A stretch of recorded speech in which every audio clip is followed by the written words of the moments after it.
Hello, my name is Woody. Thank you for listening to Change in the House of Pods, a podcast about Deftones. My guest today is Ralph Torres, vocals for Total Meltdown.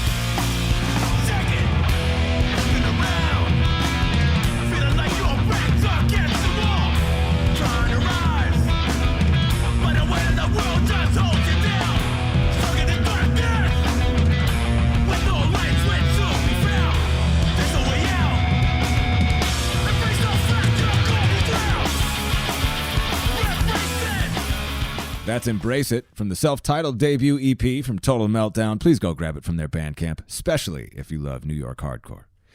This conversation was a lot of fun for me. We talk about every Deftones album today, covers, side projects, all of it, the entire catalog, which I love, of course. And we'll talk about a couple of live shows. Ralph has seen a ton. But I'll tell you what, I enjoyed this conversation mostly because I feel like Ralph is somebody I know. Like we would be friends if we lived in the same town. No doubt in my mind. And you could tell, too, I got super comfortable with him in like 5 minutes. He's extremely honest. In fact, he's going to confess to disliking several Deftones songs throughout this conversation, which is cool, right? I mean, this podcast is a celebration of Deftones, but that doesn't mean we can't be critical or that we have to love everything.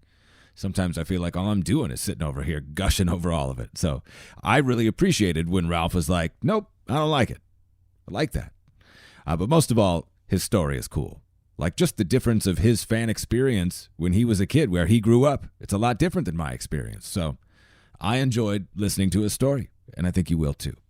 Now, if you like this conversation, make sure you listen to the next episode with Jeff Cagle, Minnesota's #1 Deftones fan. I've got Zach and Kelly from 30 Nights of Violence coming up in a couple of weeks. And on the season finale, Creed parties. Braun Daler from Mastodon. And also go back to the beginning of the season. Listen to my conversation with Joe Falkowski. He might have heard about Knife Party before anyone. Well, anyone on record at least. Or if you're a hardcore fan, listen to my conversation with Brendan Garone from Incendiary and my conversation with Chris Enriquez, who I need to thank for connecting me with Ralph. Thank you, Chris. I appreciate you. And thank you for listening, following, sharing on social media. That is tremendous stuff. I can't thank you enough. This is my conversation with Ralph Torres from Total Meltdown. All right. So, I got into Deftones pretty early in my music kind of listening. I was switching over from listening to primarily hip hop when I was living in Queens, and I really got into Nirvana and kind of Guns N' Roses, and I got into like the rock side of things at a young age, maybe around 13, 14.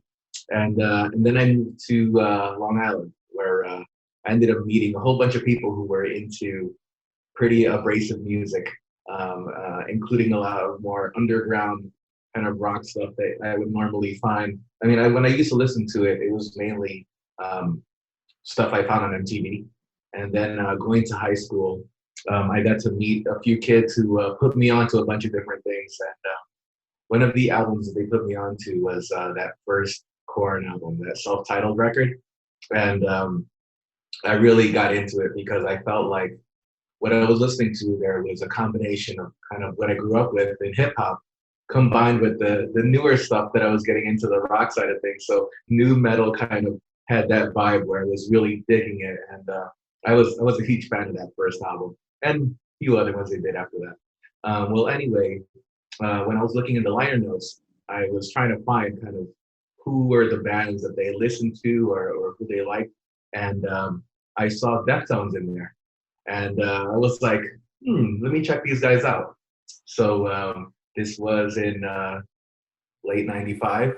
So I picked up Adrenaline and it floored me, man. Like hearing Bored and getting into it and then just going through the entire record, I was like, all right, I'm going to fuck with this band. Because they were different. They weren't all groove. I mean, they had their moments of groove, but like it shifted. It just changed. Like there was, Chino just had so many different styles. Well, not so many, but he had variance in his voice. So I was just like, all right, this is right up my alley. And then there was a point where in that first album, he was also doing a little bit of rapping too. So I was like, all right, cool. Like it's like checking all the boxes for all the shit that I was into at that age. And yeah, man, that kind of started my love affair with the band. And I've continued with them ever since. That's so cool. I feel like you're since I've started this podcast, your background or experience, like musically, the bands that you name, like Guns N' Roses and being hip hop, so closely matches mine. But I didn't get into them until at least 5 years later.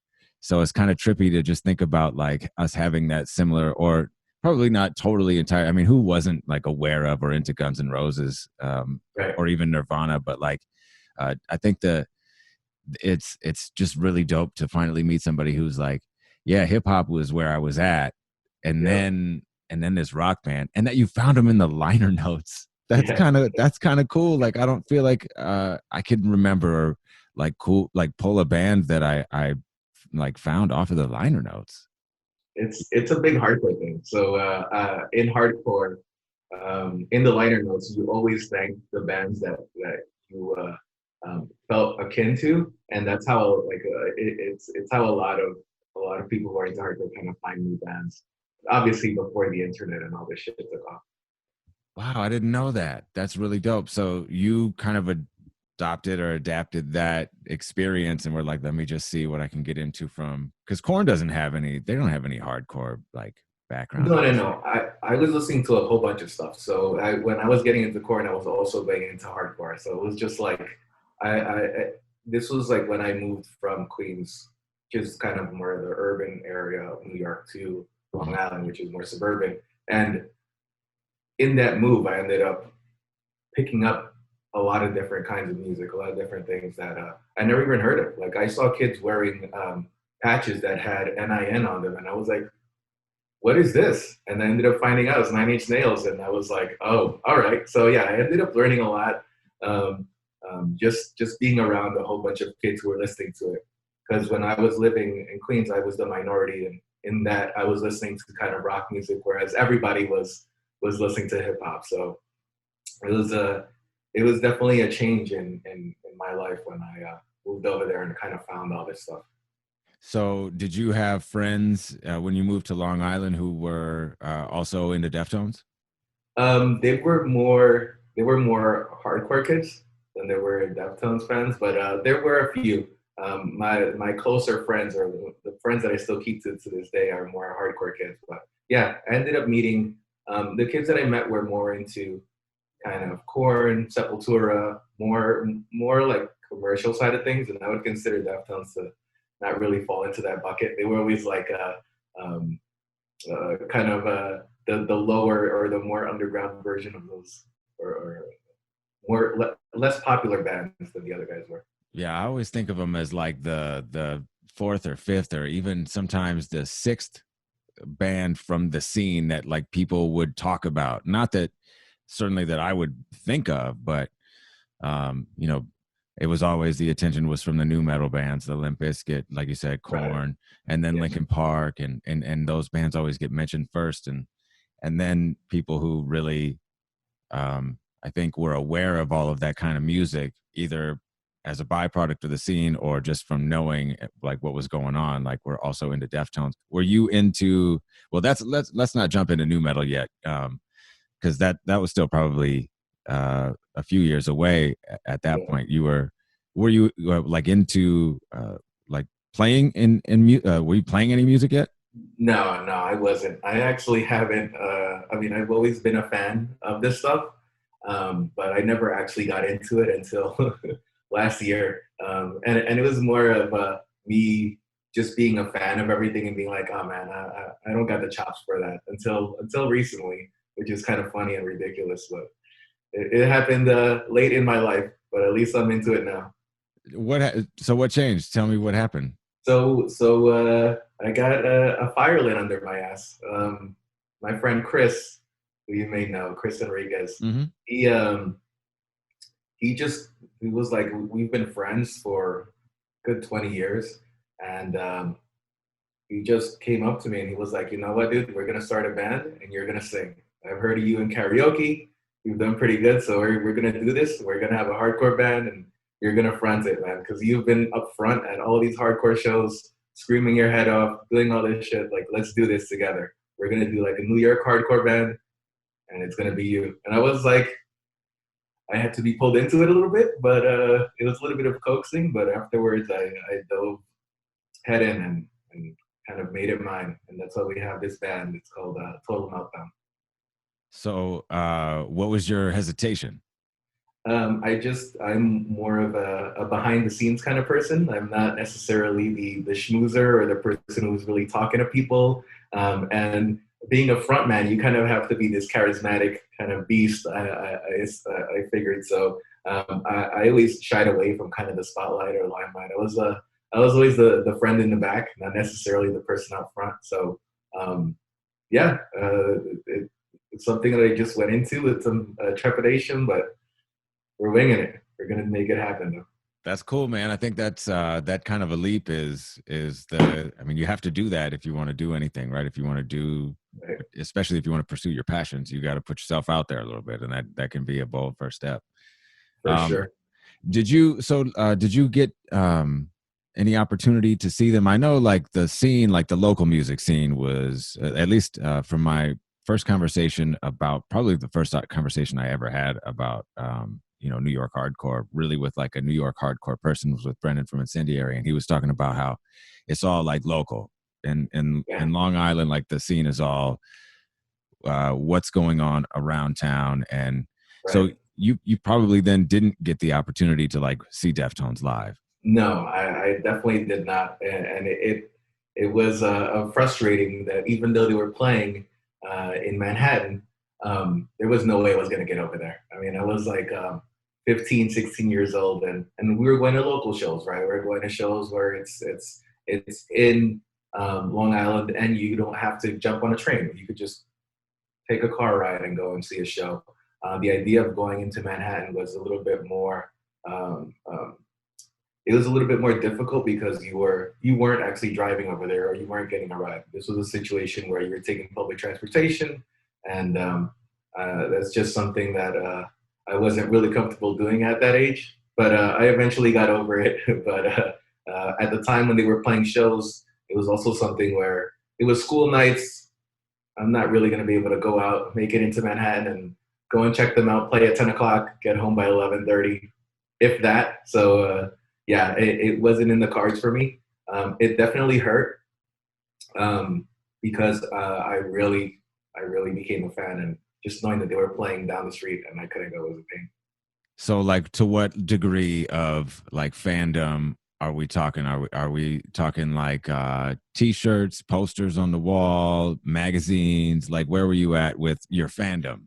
It's funny. I had posters, but they were posters of the cat, like you know that Yeah, adrenaline cat screaming. yeah, yeah.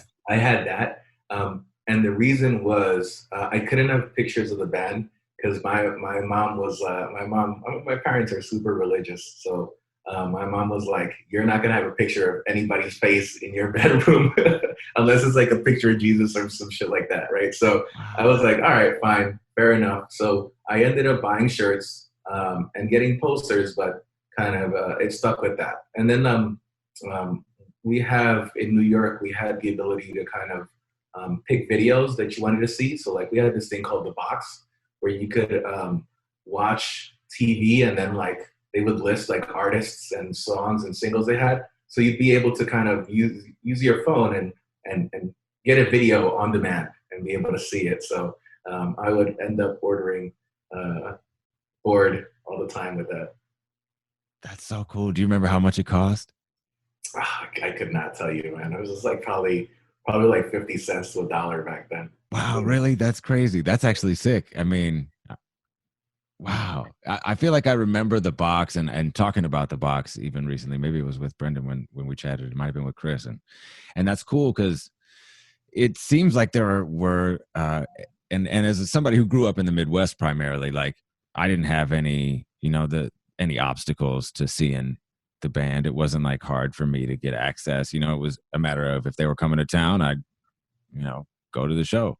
But like you Nice. really had like wild obstacles in, well, not wild, but real obstacles in a lot of different ways to connect with the music. And yet do you think that made your fandom like increase, or do you think it maybe inflamed it a little bit?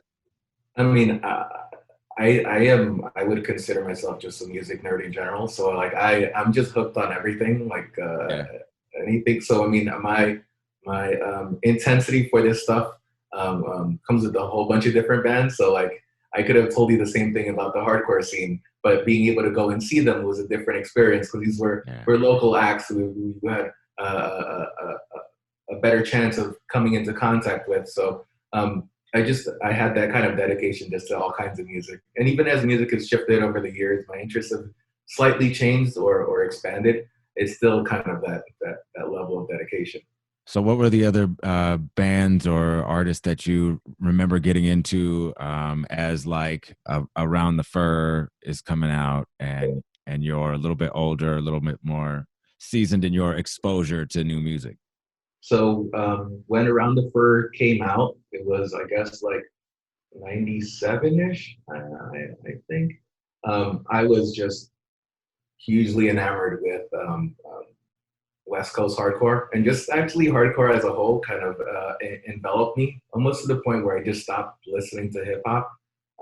Hip hop by that time had gotten commercial. It was when Biggie and Tupac were around, and while New York was getting its shine, we had a major movements happening here, but it was the Jiggy era, and I wasn't really going down that path. I was still into the whole keeping it real kind of thing. So Yeah. I mean, Strife was a huge one for me back then.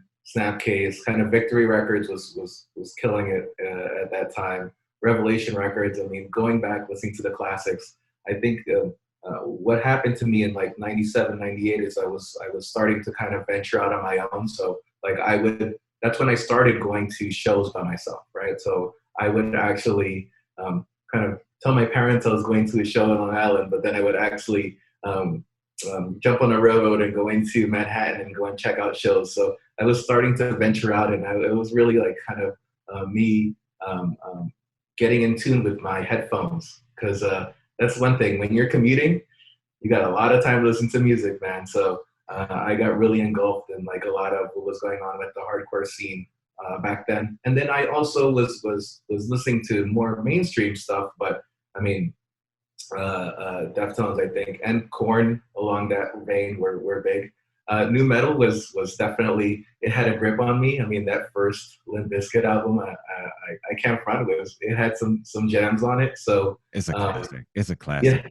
yeah, I You mean, can't hate. You it's can't. yeah, You can hate, but it's still right, it's a right. great. It's just a great album. So yeah, around then it was big, and it was around then when I realized that I was more akin to listening to underground music than I was commercial because of the fandom of other people, right? I ended up, I guess around so we could just jump into Around the Fur. I guess when Shove It came out, I started like hearing a lot of people listening to it on the radio, looking at like folks who were into it, and I was like, oh man, I don't know, I don't associate with these kind of people who were listening to it, and it was more some dumb elitist shit being a young kid does to you. So I ended up Teenage trying to life. shy away from going to kind of shows like that, just because I was like, oh man, I don't want to run into anybody or talk to any of these people and become friends with them. I've already got my own crew, and I don't necessarily want to branch out. But yeah, it was a funny thing that they were a mainstream act in my mind, even though they may not be considered mainstream. They could be in fourth or fifth tier probably, but in my mind, they were. You could hear them on the radio, right? Like a lot of the music I listen to, you can't find it on the radio. Like they'll have like a hardcore show at like midnight on a Thursday night. Crucial Chaos, by the way. But you could hear K-Rock and you would hear Deftones. So it was like, all right. And when Shove It came out, I was like, oh man, I don't know. This is too catchy. This is too commercial. This isn't Seven Words. This isn't a dirty, fucking nasty track. This isn't Engine Number 9. So I was like, oh man, I don't know how I feel about this. But then I listened to the album and I realized that all of their hits weren't, or all of their songs weren't like that one.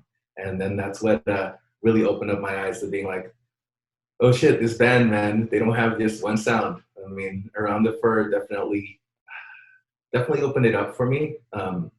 They they got me. I mean, like when I heard Mascara, like that track, man, it's so moody. It's like, ooh, like I'm I getting think it's dope that goosebumps. you mentioned I think it's dope that you mentioned the softest, maybe one of the softest tracks on the album, right? Like as a Yeah, hardcore guy, like that was the one that brought you in. That's kind of yeah, interesting. man. That was it. I think it was just it was soothing, right? So like you're hearing all this like just a change up, man. You're going from like very aggressive stuff to like the slow that was a big thing, big reason why I like Nirvana and why I like grunge back then. It's just that change, verse, chorus, verse, like the angst of the chorus, but then the chill parts of the verse and like Deftones would like do a whole song like that. And I was like, all right, I'll listen to the slow song and then I'll listen to the fast one. And this, yeah, so it's a lot of great variance in their sound.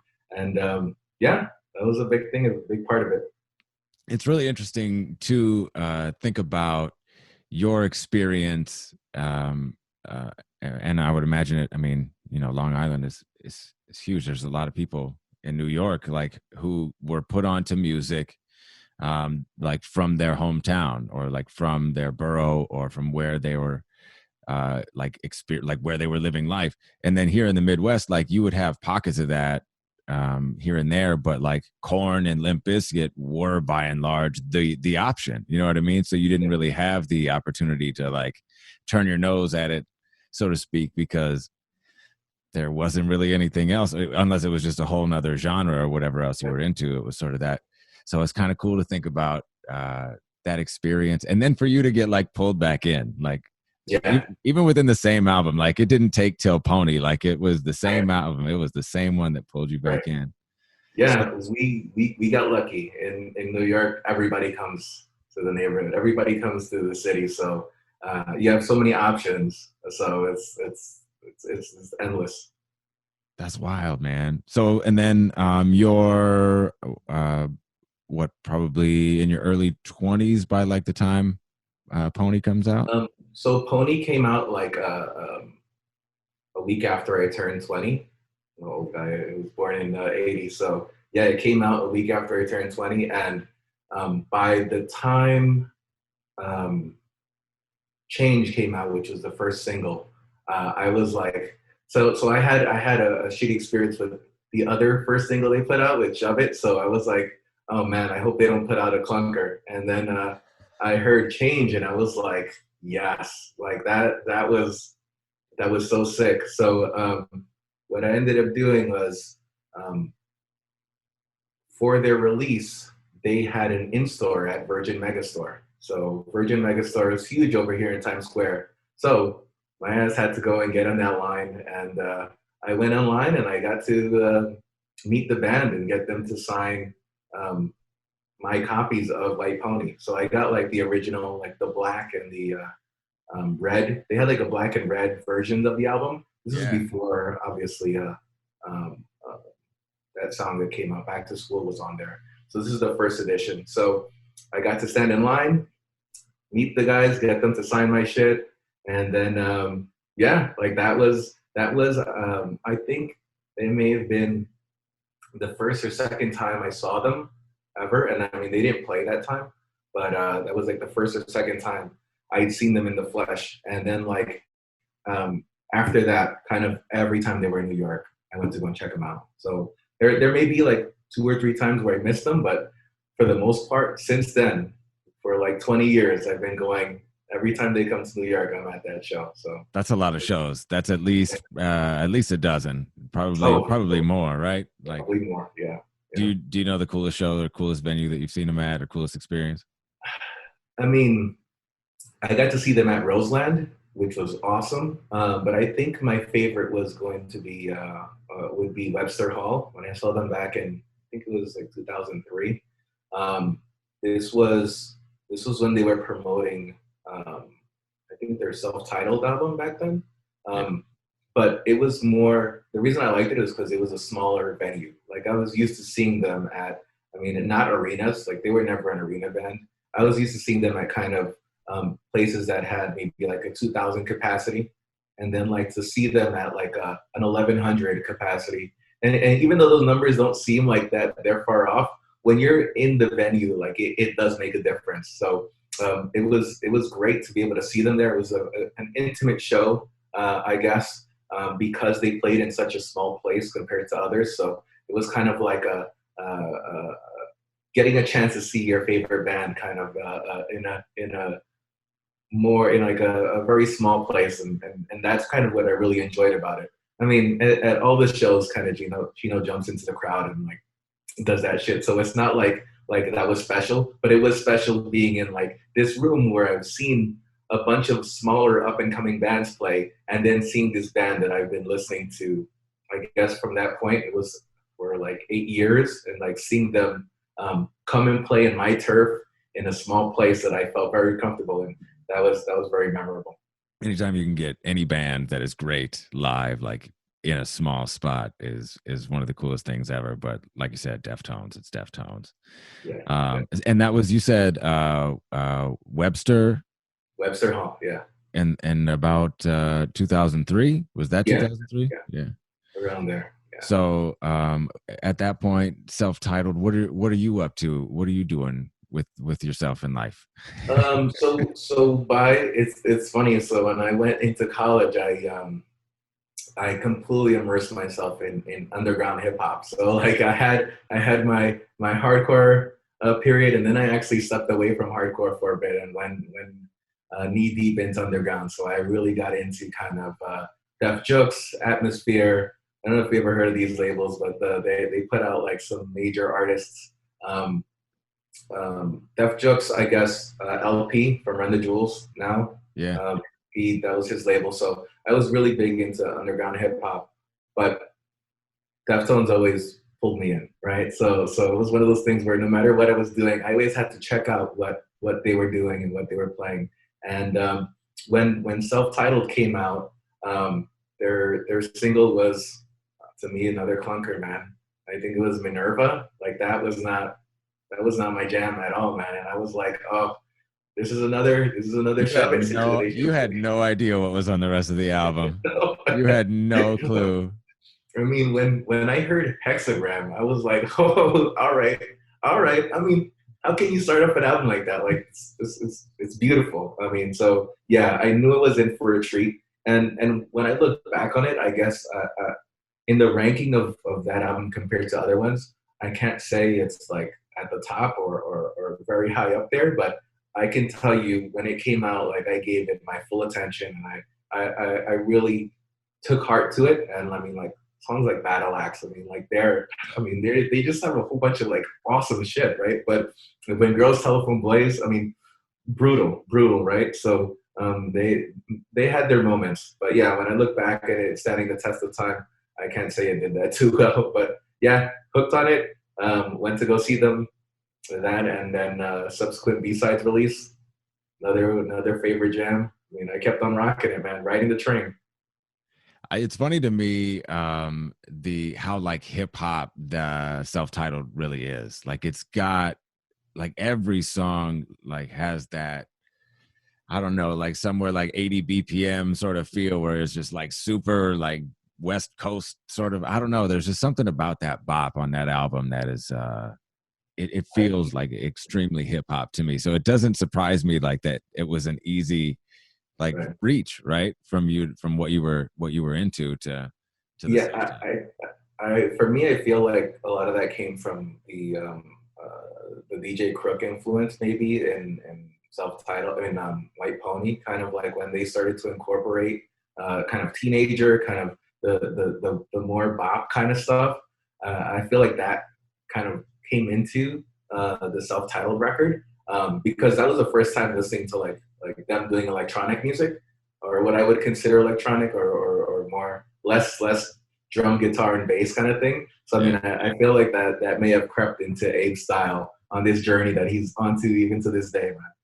Yeah, there's something to say it's hip hop is too, and this is no slight to hip hop, but it's almost too simplified of an explanation. I think I would like have to be like a drummer or somebody who is like really well versed to figure out the science behind how he's sitting in the pocket and like all of that, because it just seems like there's just that natural, like, It's groove. It's it's groove, just man. so ill. It's so ill. So Yeah. were you, and you still like not like dabbling in music? You're going to shows, just a student of the game, just Yeah. I immersed in am. music. Yep, completely. I mean, all of my time was spent.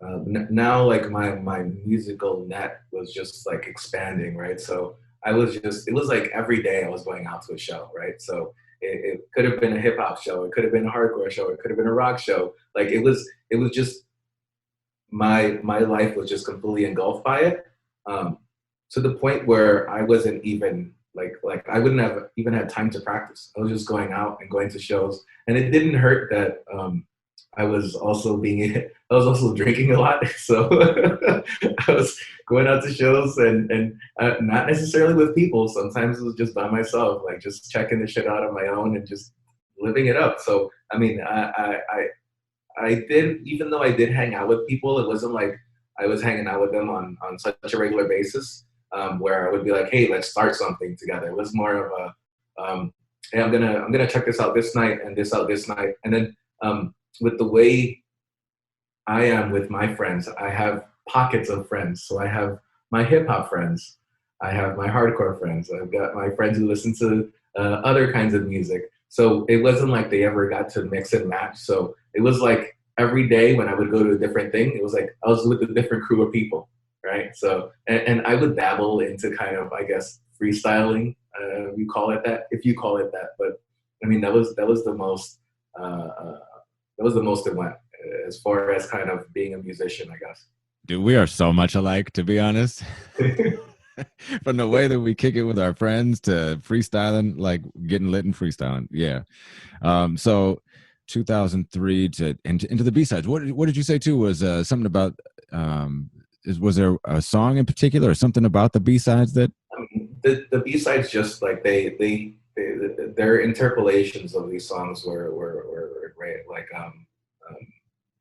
their cover of "Ordinary Love" by Sade, like one of my favorites. I got married last year, and Sade, that was my wedding song, right? Like "Ordinary Love" by Sade. So just hearing them covering it. I'm not even lying to you. When my wife and I got married and we walked back down the aisle, we had them play "Cherish the Day" as we walked back down the aisle. I'm not even lying. I told you, bro. We have way more in common than you even realize. That's too crazy. That's so cool. Wow. Yeah, I mean, yeah, they got it, man. They nailed it. Yeah, it was great. I mean, like, I'm telling you, like, I went complete nerd out with the Deftones. Like, I bought a bootleg kind of CD that had like all of their demos and shit on it. So I heard kind of Crenshaw Punch for the first time, and then hearing it actually recorded the right way, and like, oh, it was like, so yeah. I mean, I can't knock the B sides, even though they weren't their hits. They definitely were songs that I really appreciated, along with the covers. So yeah. Did you venture into any of Chino's side projects? Like Team Sleep came out about that time. Oh, yeah, of course. Yeah, I really, so like we were talking about before with Digital Bath and a lot of the instrumental stuff that went on there. I found like that was more akin to my hip hop side.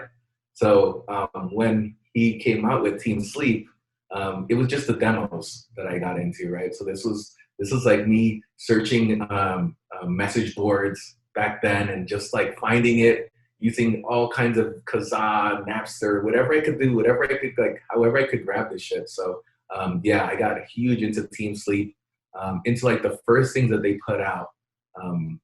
And then things took a turn once once like a label picked them up, or once Warner was like, hey, we want to put out your album. So it turned it from this kind of lo-fi project that I was listening to and digging demos to like a full-fledged kind of album. And yes, I had to go and check them out. I mean, it's almost like if Chino was coming from the love of hip hop and being like, hey, I'm gonna put my spin on it and put it out. And yeah, it was fantastic. That's so cool that you remembered those early recordings, because that's what it was. It was like scavenging the internet for those.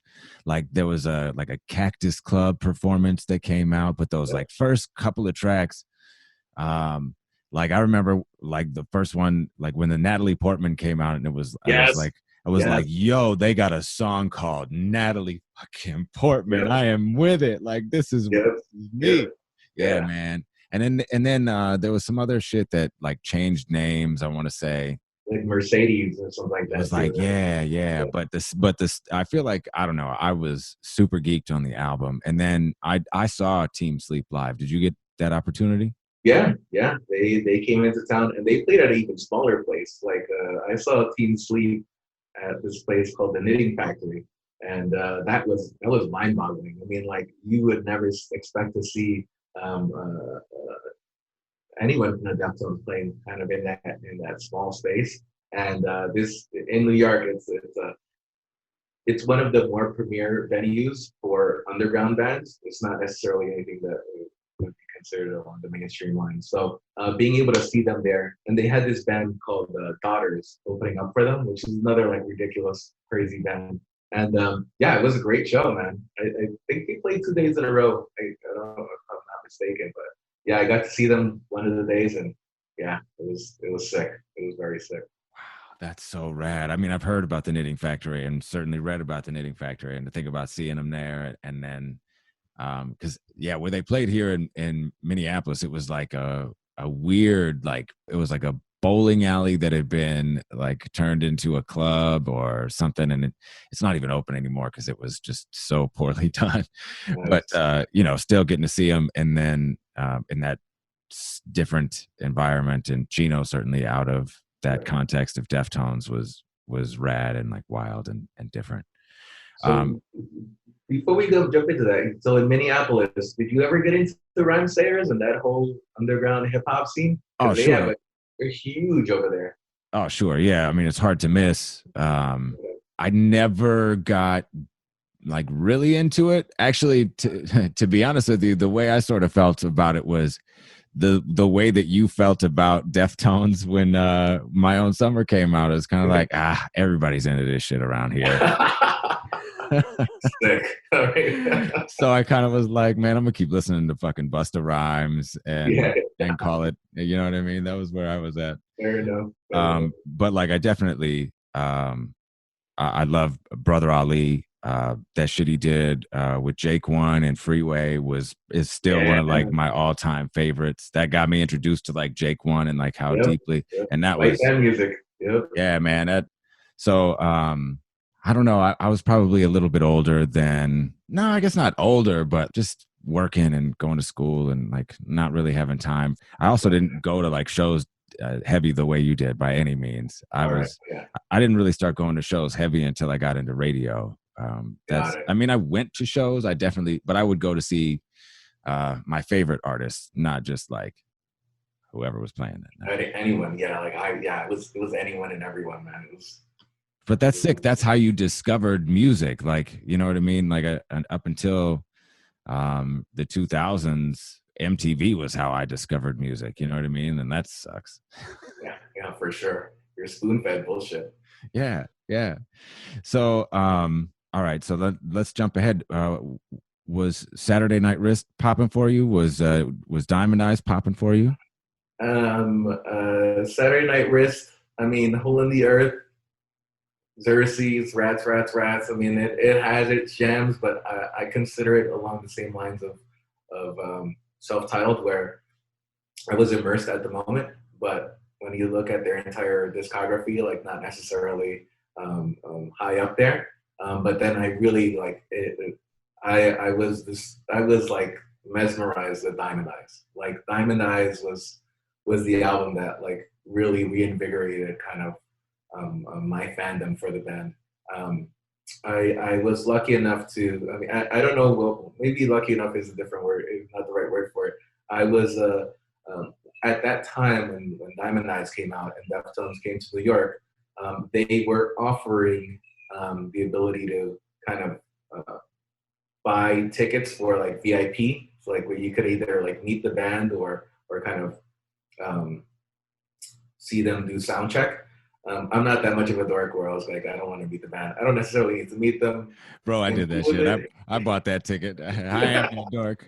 Dude, it was ill as hell. It was so cool. It was. I'd never been to the sound check before. That shit was wild cool. No, I did. So I did the sound check. I just didn't do the meet and greet. Like I feel awkward, like meeting whatever. So I did sound check, and that shit was tight, man. It was great to see that. Like you got your own intimate show. It was like there were 15, 20 people there, and you got to see them freaking do their entire set, or not the entire set, but a bunch of songs off of it, and before anybody walked in. And the place I saw them was this place called Nokia, which is PlayStation, whatever.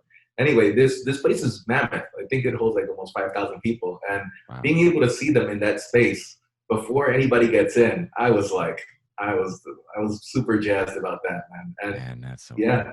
it was great, man. The energy at that show was amazing, and I think it hit harder for me seeing Sergio on stage because Sergio is a hardcore dude. So it was like, oh, I've been watching Sergio play for a while. I actually, during one of the Deftones shows in New York, Quicksand opened up for them.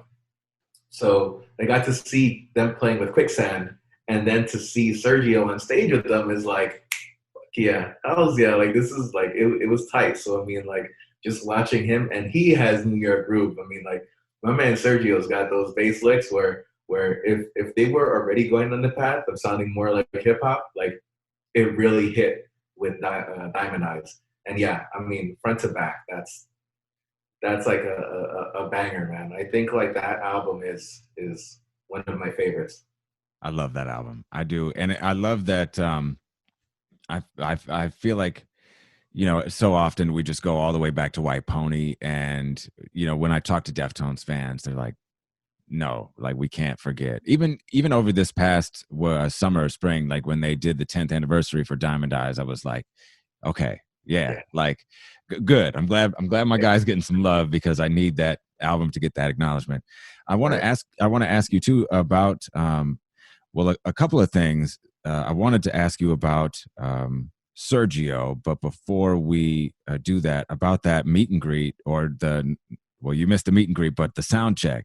So do you remember, because you're the second person that I've talked to that did the sound check, and at the one in Minneapolis, it was at First Ave, and the guys were like so cool. Like Steph couldn't stop throwing picks at us. Like it was like you were in their living room or something. Like it was just a chill, like fun vibe. Do you remember that experience? Can you recall any of that?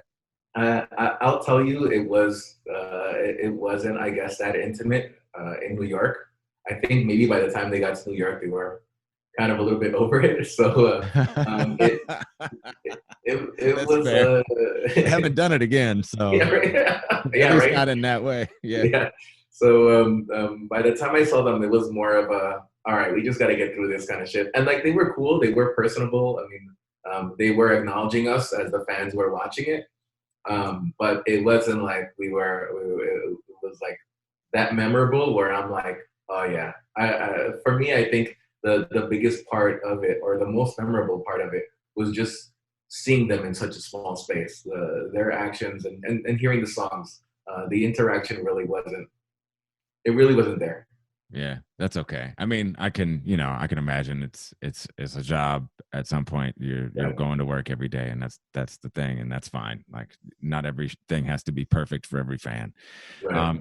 But talking about Sergio and the hip hop feel and like what he brings to the table. So like I've learned from Chris that Sergio was a hip hop DJ, but I guess his sound never really like I don't know what his sound is, but that like you can call it out and that you can be like, yo, that's what he's doing. Can you speak to that a little bit more and like what you hear? Like it's just there's a groove element that I mean it was there, but it wasn't as pronounced as it is in his presence, right? Like it's there. It's the hip hop track. It's the part that you hear when you hear Abe playing the drums, and you're like, ooh, that's a hip hop drum. That's a hip hop beat right there. Just hearing the bass tones underneath it are kind of what gels together. And maybe it was that synergy or that combination of those sounds. But yeah, the Sergio vibe is more. It's way more groove, man. It's way more head bop. way more hip hop than I guess I would have heard before. It always comes back to like the service of the song, I feel like, but that they do those things that are so like Deftones and the things that I love, and that's just one of them. You know what I mean? It's never like a total like neck breaker. It's always just so like smooth. You know what I mean? So sick. Yeah. All right, and then I feel like we then get into some of the really artful records, right? Yeah. Yeah, man. So, well, before this, I also was messing with crosses. You ever mess with crosses? Oh yeah, for sure. Crosses. That was another Chino side project. That went in the same vein, I guess, of Team Sleep, and listening to that kind of helped me kind of roll with it. But after Diamond Eyes, Koi came out, and Koi had some bangers, man. Koi was good. Koi had its moments, but I can't say I was in love with that first single. I mean, Leathers didn't really do it for me. It was one of those things where I had to pick out my favorites. Deftones stopped being a band where I listened to the entire album front to back to being like, okay, I'm gonna pick out the jams that I like, and it really. I mean, I guess I felt that way more starting from everything after Diamond Eyes. Well, not everything, because with this last album, it's sick all over. But after Diamond Eyes, Koi had their songs, like Poltergeist was dope, and they had a few other tracks that were banging, but I was like, I don't know what's going on here. And then with Gore, like they went the other way, and I found moments that I liked in that album. I actually found moments within a song that I would like, but then I wouldn't like the entire song, right? Like there were songs where it would start off kind of mysterious and then like end up somewhere. I was like, oh, man, if they would have just continued with that one part, it would have been fantastic. But either way, hooked. I was still hooked with them, but. Well, I think you have sort of touched on something that is interesting to me, especially about Gore, which is that there are parts of those songs that are like totally different from each other, like wildly different. And that's, I guess, something that they probably had done in the past, but yeah, Gore is it stands out in that way. But what also stands out to me is how you started listening to the songs and like picking out the ones that you like at that time, which to me, I think about Koi and Gore, and those are the two albums and Ohms as well that are to me the strongest in the sense that like I got to listen to the whole experience, like it's a whole thing for me, as opposed to I could definitely name songs, like I like Doomed User and I like Phantom Bride, I like Poltergeist, and you know what I mean, I like Tempest, but like they were like full albums, so that's really interesting that you experienced that in that different way. And I mean, the way I listen to music is always album based, so like I always listen to the album front to back. But then when I listen, like I kill it. Like I'll listen to the same album like 10 times in a row when it comes out. And then I'll leave it alone for a little bit, let it seep into my brain, and then come back to it. And then I would found that like I was fast forwarding a bit more than I would on during other albums. So like, there are the ones that stand out to me, and I'll cherish those moments. But as a whole, it didn't really grasp me the same way that their earlier material did. So then a couple of years ago, they start teasing that new work's going to come in 2019. And then 2019 comes and goes. Yeah. And then the pandemic hits, and then we start to actually hear more stuff. Where are you at with like your level of interest? Are you at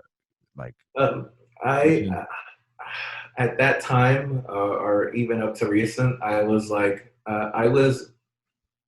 every time that they're doing their promotion cycle, they're like, oh, this album's gonna be harder than the last one. It's gonna be like, they always say that shit, and then after I feel like they're fucking with us when they do that. Like, oh, it's going to be heavy, because they got to answer the question, and it's kind of a dumb question. You know what I mean? And like, I was like, oh man, after Gore, I was like, I don't know how heavy these guys are going to go, man. So, but that's a fair question too, because it really didn't dawn on me until I started this podcast. But like projecting Deftones into the future is like a really kind of a confusing thing. Like, what do they do next? Especially now having heard, well, actually, I probably have a better idea of what they'll do next now having heard Ohms. But like at that time, like prior to its release, it's like, what are they going to do next? Yeah, Right? yeah, right. I thought for me, I really thought that they were just done with going the aggressive route. I thought Stefan checked it in and was like, all right, you know what, we did it. We got what we needed to get out. Now we're gonna go down a different path. And I thought Gore would be their like other side, their the new version of the Deftones and go down that path. So um, I did fuck with it, but I was considering my appreciation and love of the band to be waiting a bit because I was like, I mean, they have their moments, but not necessarily something where I'm going to check them out, check out the new stuff. I mean, I'll go and see them when they play because they're always going to play my favorites, but I'm not necessarily going to listen to this album over and over again, kind of like I did for the other ones. And I was feeling that way for a bit. I mean, I would still rock my Deftones shirts, support. I mean, I've got a Gore hat that I wear all the time. People don't know that they think I'm wearing like a political hat, wearing an Al Gore hat, but it's really just fucking Gore.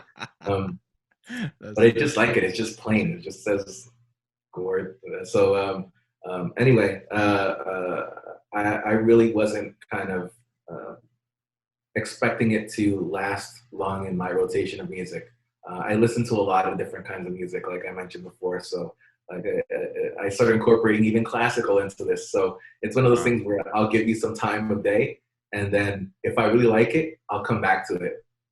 Like so, it's like I wasn't holding too many high hopes for anything after Gore, and yeah, dude, when that came out, and here they did it again to me, man. That first single, I didn't like it.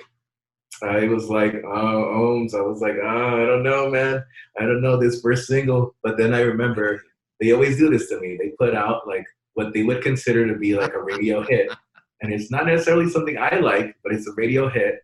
And I wasn't feeling it. But then when I heard Genesis, I was like, okay. And then the entire album fucking bangs. And even hearing it, now I hear Ohms as the last song on the album, and it makes sense. Right? It works as a whole, as a cohesive unit. Whereas hearing it as a single, it didn't really wow me. But as a whole unit, as a whole album, yes, they got it. I finally got it. It made sense to me. What did you think about like the whole release with the videos? I mean, the videos that dropped, I think for Ohms in its entirety, I think has been like the most like enjoyable album release experience that I've probably ever had, like as a music fan, because it just hit on so many levels, from the teasing to and then the visuals are like off the charts. Yeah, no, they are. I mean, the work that they put into it, I feel like they actually had time to do it this time, right? Like, I feel like they've always been touring and playing live, so it's like they had somebody else taking care of this, or somebody else would start with the design and they would come in and be like yay or nay to it. Whereas I think with this album, they actually sat there and were like, yo, we aren't doing shit, man. We're not playing anywhere. Yeah. We're sitting at home. We're going to make this thing sound perfect, and we're going to make it look perfect. And while I will say I'm not a fan of the album cover, the eyes thing looks looks a little lo-fi for me, but I do like what they did with the rest of it, like the how they did the visuals for every song, and it worked. It worked as a whole visual experience in addition to their auditory experience. I really love the vinyl, because I bought like the package or whatever, the merch with the vinyl, and it's like this 3D, or like not 3D, but like holographic, like rainbow on and I feel like that was the intent behind the whole lo-fi like vibe or whatever. Right. So I feel like having the tangible product enhances that like experience, as opposed to seeing it static anywhere. That's awesome. But it's still like, top to bottom, like the visuals are just wild. And I think you're absolutely right. Like having the time, and it worries me. Like, so they had a wild time. Like they had so much luxury of time with this last album, and it being as successful as it is, like now they're gonna get even more for the next. Like, Yeah, right. I don't want to wait. I don't want to wait for all that. So I feel like you got a Benny the Butcher shirt on. Like you probably are a t-shirt guy. Yep, that I am. You got some you've got some Deftones t-shirts, or do you have like memories of favorite Deftones t-shirts gone by, since seeing as how you've been in the game since '95, like with the band? Like, I mean, I will tell you that I've had to throw quite a few of them away, but I've been buying shirts of this band whenever they play. I remember when actually not like almost every time they would come, like whatever money I have, I would just buy everything that they had at the merch booth. So that's why like I had like 5 different shirts from the same show, from the same concert, man. So yeah, I'm a very big t-shirt nerd. I have over I would say almost 300 shirts, and the majority of them are black. And my wife is not a big fan of that, but it is what it is. But yeah, I think my favorite, what would I consider my favorite Deftones shirt to be? I don't know if I have one. I mean, it's hard to say. They all have stories behind them about when I got them and what I got into, but I can't really say there's one that really stood out to me. I think what I really enjoyed more than the actual shirts was the windbreaker, right? So I got the OG black windbreaker that says Sacto CA on it, and then I got the red one when it came out. They had the red one, but the black one, I feel like that's just been my favorite article of clothing from the band, just because it had something about it. Like you didn't really see a lot of people wearing windbreakers when I was wearing it. And then it's funny because in hardcore, like that, it actually became a big thing to have windbreakers. Yeah. So like I was standing out, and yeah, but like you never see anybody wearing a Deftones windbreaker. So it was cool to like have that. People would think I was from California because it said Sacto CA on it. I was like, no, I'm supporting the band. But yeah, I really enjoyed that one, and I think like even though I'll go through a period where I'm just wearing a whole bunch of different shirts, the windbreaker is just really my favorite. I searched forever on eBay for that red one, and when I finally got it, and it's like barely come out because I'm like so proud of it. I don't want to fuck it up. You know what I mean? I feel like you might also be you're a New York guy. Like you might also be a sneaker guy. Do you remember the Deftones dunks? No, you know what? I will tell you, I was not a sneaker guy. No, really? I never got into fashion like that. T-shirts was more my thing, but yeah. But yeah, I remember when the dunks came out. Like those were tight, but it was an animal moment for me. Man, I wanted to rock the Deftones dunk so bad. All right, well, the way that I like to wrap up every conversation is with a request for 3 recommendations, and this is sort of inspired by something Chino said on a podcast, that he only tweets out links to YouTube videos, music that he likes, because he feels like that's the coolest shit that anybody could probably soak up from him. So if you could offer me 3 recommendations, and this can be music or books, the field is wide open, old or new, just 3 things that you feel like you could put people onto that they should check out. I'm going to stick with music just because that's kind of the nerd that I am. Number 1 would be check out this guy, Philip Glass. He's an amazing minimalist composer. He does classical music, I guess. Check out this album he did called Glassworks. That's really what put me onto him. I feel like if you have the same kind of open mind that Chino does, you'll definitely kind of find moments within Glass that you will appreciate. There are quite a bit of people who have sampled him in hip hop. So if you listen to kind of underground hip hop like A$AP Rock or LP or Atmosphere, you'll pick up some moments from his albums. So that's number 1. Number 2, I guess I would highly suggest people check out all the stuff Griselda's doing. I mean, like they are Griselda Records is kind of running my life right now.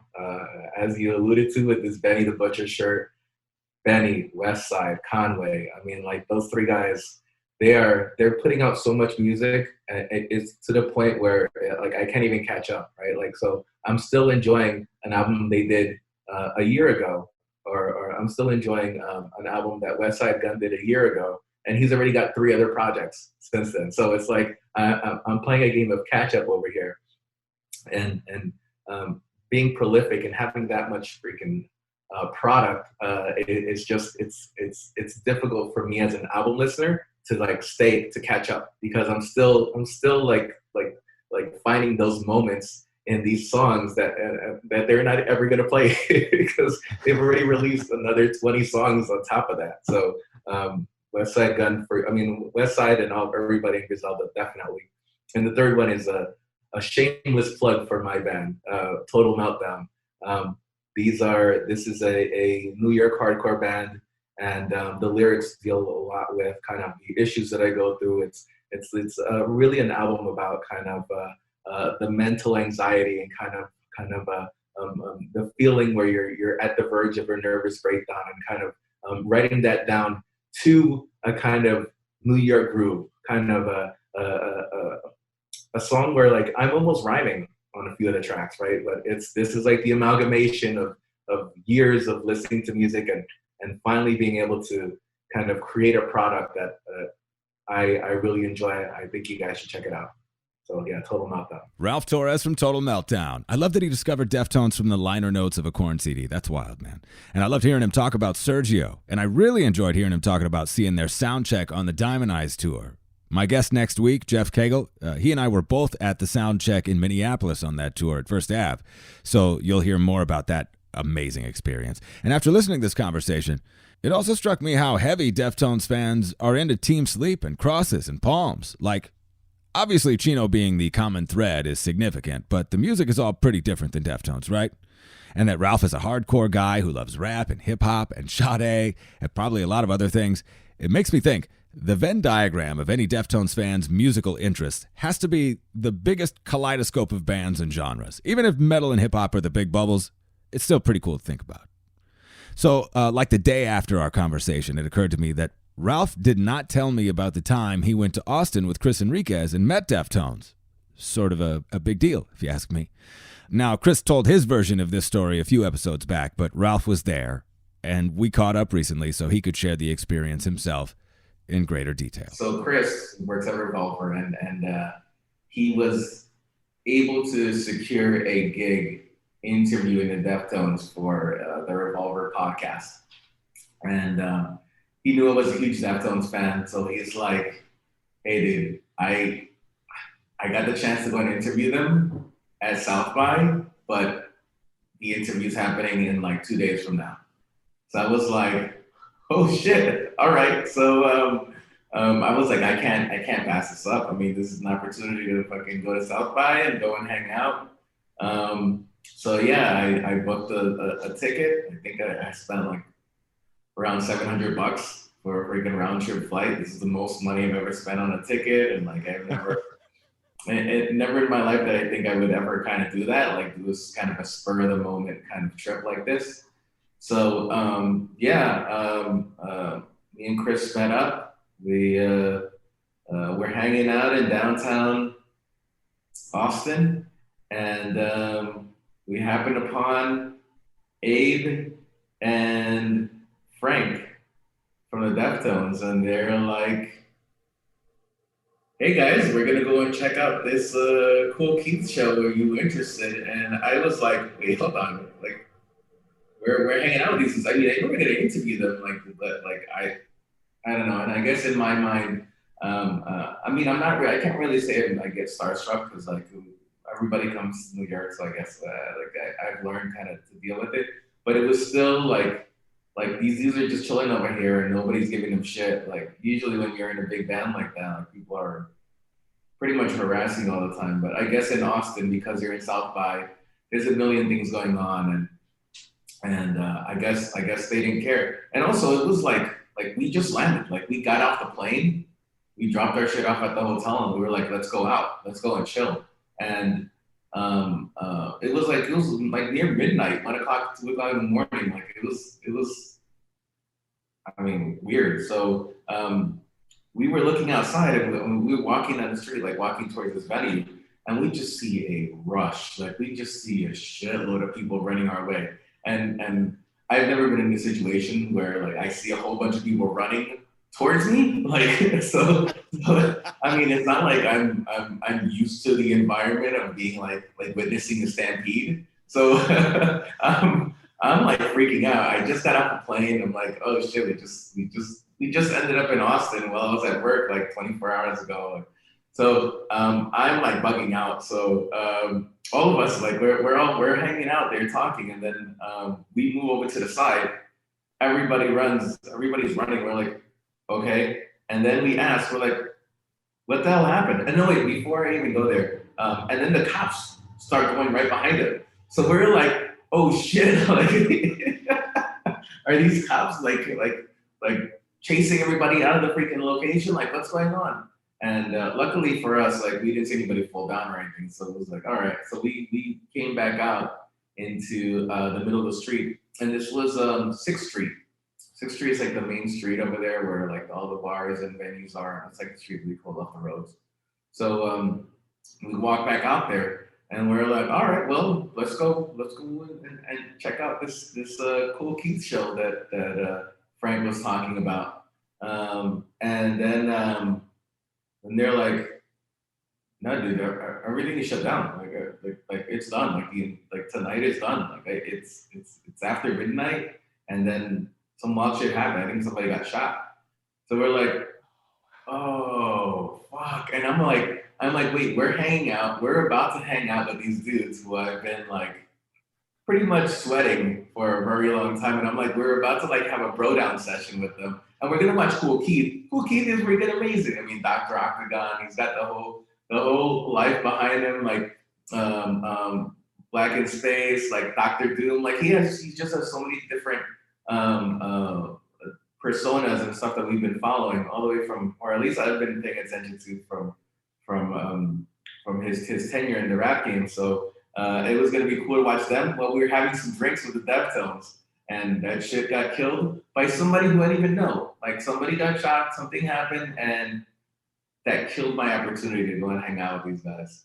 And yeah, I went to bed a little upset that night. And to add insult to injury, they weren't serving alcohol anymore. So by the time like we left, like there was no booze. So I was like, I can't even like commiserate with Chris over here talking about what could have happened. Like we just had to go to sleep and like get up early and plan for our day like some normal adults, which is bullshit because we could have been hanging out and raging all night with the Deftones. Yeah, man, no kidding. That feels like a story when you're like a teenager and you're like gearing up to go to a chick's house, then you found out her dad was home, so you couldn't go inside or something. You know what I mean? Like, it's like, exactly now we can't even buy booze. We got to go home sober and just like. So, but you still got to hang out for the interview, right? Yeah. Like that probably happened in the next day or so, right? So the next day we ended up meeting up for the interview. But I mean, at that time, it wasn't like there was the whole band. And it was like the interview happened before they played. So there was the name of the, I think, event was like something for Spin Magazine. But it was happening over at Stubbs, I believe, over in South by. And so right before they went on, like maybe a good half hour, 45 minutes before they went on, Chris was supposed to interview them. So me and Chris rolled through, and he's got his recorder and everything, and I'm just like, I'm tagging along. Like usually when people are at South by, they're either in the music industry or they're a band. And I was like, I'm neither. Like I'm just a fan. Like I'm just here hanging out with my boy. Like he's interviewing people, but I'm like, I've got nothing to gain or lose from being here. So it worked out well for me because I didn't get like harassed by people like, hey, sign my band or check us out, blah blah blah. It was more like, oh, you're just like freaking living off of this shit. So I was like, hells yeah, like I took full advantage of that. I did end up having to say I worked with Revolver just so that way I could get in with him and get down with this interview. But yeah, there was kind of a small room, I would say like a little bit away from the stage. And in this room, it was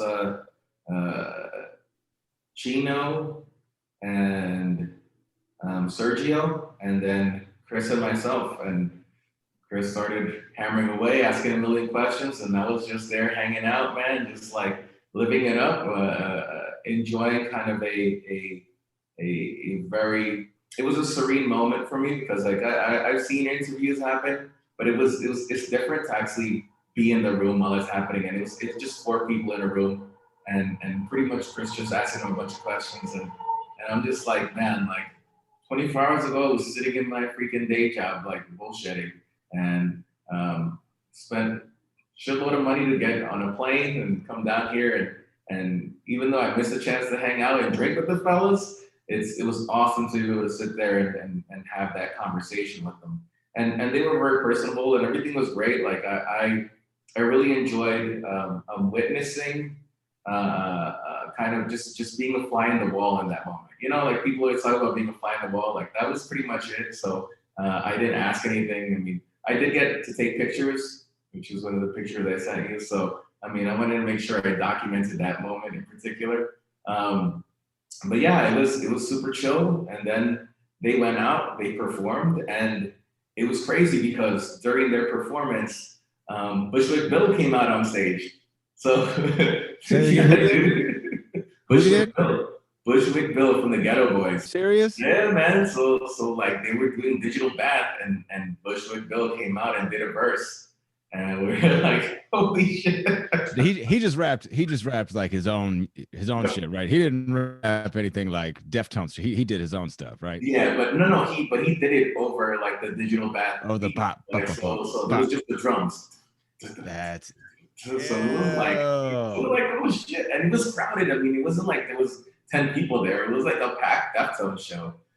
It was so crowded where we were like all the way in the back, so I had to get my zoom on my camera to like focus in on this shit. But it was fucking awesome, man. We got to see them play, and we got a guest appearance from one of the Texas's greatest freaking MCs right there, in Bushwick Bill, and he came out and he rocked it. And we were like, wow, we can't believe we just saw this. So it was a great moment, man.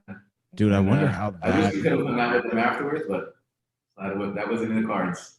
I wonder how that how that moment happened. Like, how did Bushwick Bill get plugged up with Deftones to where like they were like, "Yo, do you want to come out and spit?" Like, how did that moment come? You know what I mean? Because I think I might have seen a clip of that video on YouTube before, but I guess just in thinking about it, like I didn't realize that it was South by Southwest, and I wouldn't have thought for a moment that would have been the time that you were there, so that you got to witness that is insane. Insane. And yeah, man, dude, it was definitely surreal, and like that, I felt like it was a bonus life moment, like, you know, one of those things where you're not planning for it. It's not like it was a festival that I was like planning to go to, or like something where I was looking forward to it weeks in advance. It was I got the chance. Let's do this. And the next day or two, boom, we did it. Fucking came back. It was like we were like ninjas or some shit. Like we just dropped into Texas, got to hang out with the Deftones, see them play, and then we broke out. It was awesome. Man, that experience of being a fly on the wall during a Deftones interview, incredible. One that I've had, actually, and I look forward to sharing that story with you in the future. And that performance with Bushwick Bill, it's on YouTube. It's pretty cool. If you haven't seen it, especially if you're a fan of the Ghetto Boys, watch it right away. My thanks again to Ralph Torres from Total Meltdown. Check him out on Bandcamp. Buy some vinyl. My name is Woody. You can find me on Twitter and Instagram at Woodbruh. That's WOODBRUH. I love hearing what you think about the show. Obviously, I love talking about Deftones, so hit me up. You can find The Change Pod on Spotify, Google, Apple, Omni, and on 93x.com. Please share it with your friends. Tell your parents, your kids, whoever. Thank you for listening to Deftones, and thank you for listening to Change in the House of Pods.